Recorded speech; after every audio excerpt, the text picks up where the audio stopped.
60 বছরের মধ্যে আমাকে কোনোদিন ডাক দেয় নাই, এক ওয়াক্ত নামাজও পড়ে নাই। আজকে হঠাৎ করে আমার বান্দার আমার ভিতরে মহব্বত হয়ে গেছে। আমার বান্দা আমাকে ডাক দিছে, ও ফেরেশতারা, আমার অন্তর কুদরতি অন্তরটা বড় শান্তি হয়ে গেছে। ফেরেশতারা তোমরা সাক্ষী থাকো, ওই একবার আমাকে ডাকছে, আল্লাহ বলে ডাকছে। 40 বছর 50 বছর ভিতরে যা কিছু করছে আমি ওইদিকে তাকাবো না। আজকে আমার বান্দা আমাকে আল্লাহ বলে ডাক দিছে, সাথে সাথে আমি আমার বান্দার পিছনের সমস্ত 50 বছরের গুনাহগুলো মাফ করে দিলাম। ওয়াযকুর আবদানা আইয়ুব إذ نادى ربه أني مسني الشيطان بنصب وعذاب। আইয়ুব আলাইহিস সালাতু ওয়াস সালাম মনের দুঃখ তার সাথে বলতেছে, আল্লাহ তাআলাকে ডাকতেছে। 30 বছর যাবত এক হিন্দু, 30টা বছর যাবত এক হিন্দু ডাকতেছে, সনাম সনাম বলে ডাকতেছে। তাদের ভগবানকে ডাকতেছে, মূর্তির সামনে নিয়ে ডাকতেছে। 30টা বছর শুধু ডাইকে যাইতেছে, কোনদিন কোন ডাকের আওয়াজ পায় না। হঠাৎ করে একদিন মূর্তির সামনে গিয়ে ডাকতেছে, সনাম সনাম বলে ডাকতেছে। মনের অজান্তেই হঠাৎ করে একটা শব্দ এসে পড়ছে, সমাত। সমাত হলো আল্লাহ তাআলার একটা সিফাতি নাম। এই কথা বলার সাথে সাথে আল্লাহ তাআলা ইলহামের মাধ্যমে বান্দাকে ডাকতেছে, বান্দা তুমি আমাকে কেন ডাকো?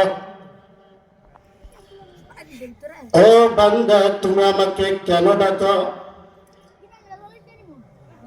হিন্দু লোকটাই বলতেছে, আমি আজকে 30 বছর যাবত আমার প্রভুকে ডাকতেছি, সনাম সনাম বলে ডাকতেছি,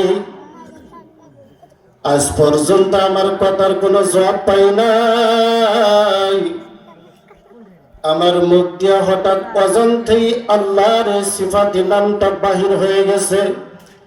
30টা বছর কেন আমি বৃথা ডাক দিলাম? ওই হিন্দু লোকটা পরের দিন সকালে গিয়া এক আল্লাহর বান্দার কাছে গিয়া কালিমা পড়ে মুসলমান হয়ে যায়। তো মর্দে মুসলমান হতো, মর্দে মুসলমান, তো মর্দে মুসলমান হতো, মর্দে মুসলমান।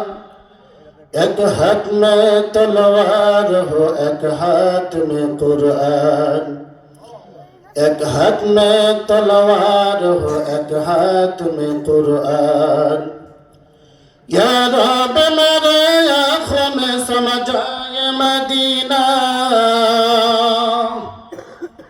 या रब मेरे आँखों में समझ आए मदीना। दुश्मन के मुकाबिल तो लगा नारे तकबीर, दुश्मन के मुकाबिल तो लगा नारे तकबीर। তাহলে 30 বছর যাবত ওই হিন্দু লোকটা সনাম সনাম কইয়া ডাকলো, একটু ডাকের সাড়া পাইল না। হঠাৎ করে মনের অজান্তেই সমাত বইলা ডাক দিল, সাথে সাথে আল্লাহ তাআলা ডাকের জবাব দিয়ে দিছে। আল্লাহ তাআলা বলেন, উদউনি আস্তাজিব লাকুম। বান্দা তুমি যদি ডাকো আমি তোমাদের ডাকে সাড়া দিব। ফাযকুরুনি আযকুরকুম। বান্দা তুমি যদি আমাকে স্মরণ করো আমি তোমাকে স্মরণ করব, আর যদি তুমি আমাকে স্মরণ না করো আমিও তোমাকে স্মরণ করব না। বান্দা তুমি যদি আমাকে বলে যাও, কাল হাসরের দুনিয়াতে দুটার মধ্যে আমি তোমাকে বলিয়া যাব। ওয়াযকুর আবদানা আইয়ুব। তাহলে আইয়ুব আলাইহিস সালাতু ওয়াস সালাম আল্লাহর সাথে কথা বলতেছে, আল্লাহকে ডাক দিলেন।